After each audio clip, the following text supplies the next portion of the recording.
Hello and welcome to History Bites, and today we're going to be talking about the Truman Doctrine and the Marshall Plan, two initiatives brought in by the Americans at the start of the Cold War to give support to Europe while also undermining communist efforts to spread.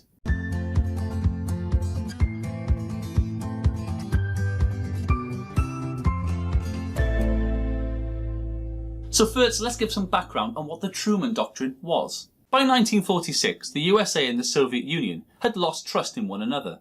Both sides were convinced that their country's ideologies were under threat from the other because of their aggressive foreign policies.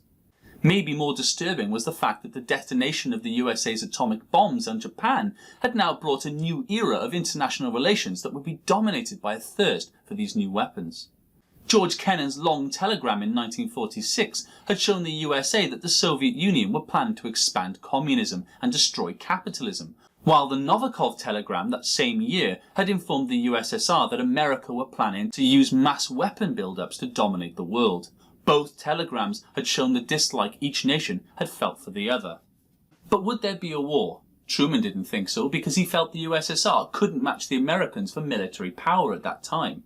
However, the USSR didn't necessarily need to go to war in order to spread communism.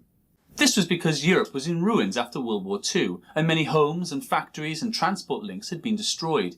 So for the poor in these troubled countries, communism was quite appealing. They saw communism as a solution to redistributing the wealth of the rich to provide for themselves. So Stalin wouldn't need a war at all. All he needed to do was grow support for communism in broken European countries, and the rest would happen by itself. Truman had to do something to prevent it.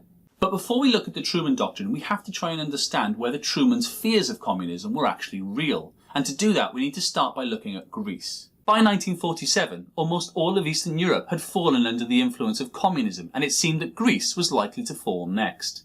Truman had been shocked by how quickly communism had spread through Eastern Europe, and now Greece was in the grips of a civil war between the monarchists, who supported the Greek king George II, and the communists, who were threatening a regime change by force. The British had originally been supporting the monarchists to keep communism out of Greece, but they were bankrupt and financially crippled after the war. With the British no longer able to sustain their support, the USA now needed to step in or watch another country fall to communism.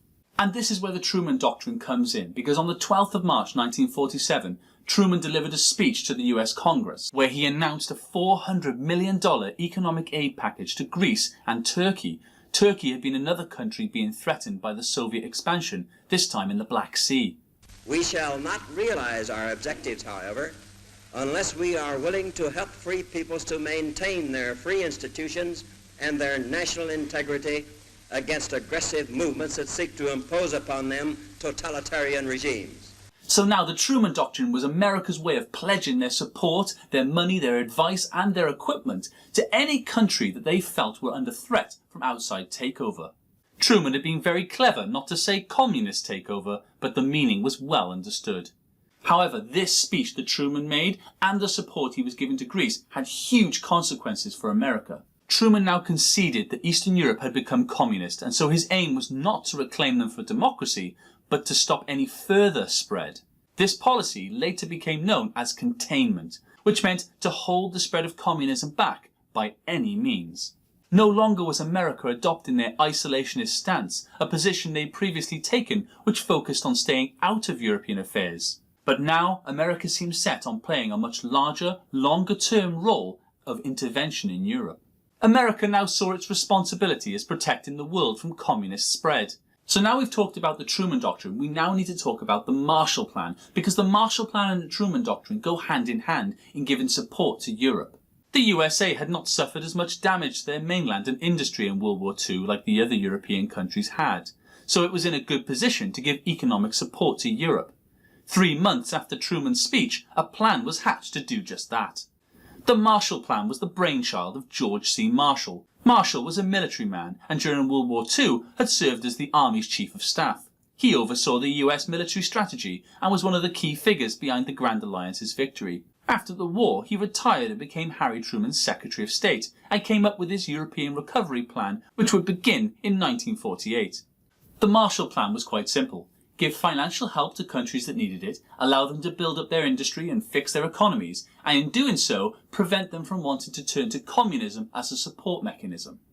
So between 1948 and 1951, the USA provided some $13 billion of aid in the form of money, fuel, food and machinery to Europe.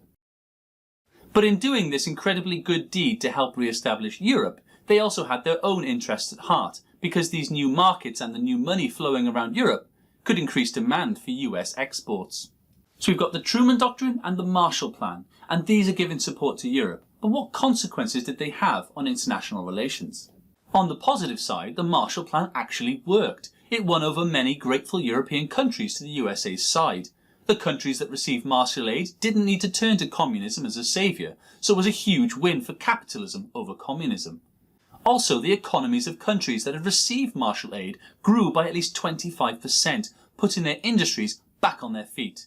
However, there were a number of negative consequences from these actions. Firstly, Stalin's mistrust of the USA's intentions grew, and he now saw the USA as expanding its own influence throughout Europe and establishing itself as the protector of the world. The Soviets nicknamed this strategy as dollar imperialism, America's way of buying itself support and creating an economic empire with the countries of Europe under their control. As a result of this, Stalin banned the Eastern European countries like Poland and Czechoslovakia from applying for Marshall aid. Stalin would eventually develop his own sphere of influence and support mechanism for Eastern European countries in Cominform and Comecon, but those will be covered in another video. Another consequence was that the Truman Doctrine had offered to help all free people being subjugated, which would have massive long-term ramifications, as this would set the stage for many US commitments of intervention, such as the Korean War, Vietnam and Afghanistan. The speech that Truman had made put the nail in the coffin of the Grand Alliance, which was now all but dead. Collaboration had been replaced by opposition. Containment now placed the USA as direct opponents of the USSR. It seemed as if the two giants were about to face off. But perhaps one of the biggest consequences of these two policies was that the USA and the USSR would now be locked in 50 years of tension and difficult relationships that would have huge consequences for the world even till today. This rivalry, opposing each other's movements and their competing for diplomatic victories all across the globe, meant that there could be no illusions the Cold War had definitely begun. If you enjoyed this video and would like to find out more about history, why not subscribe to our channel or follow us on Twitter or Facebook?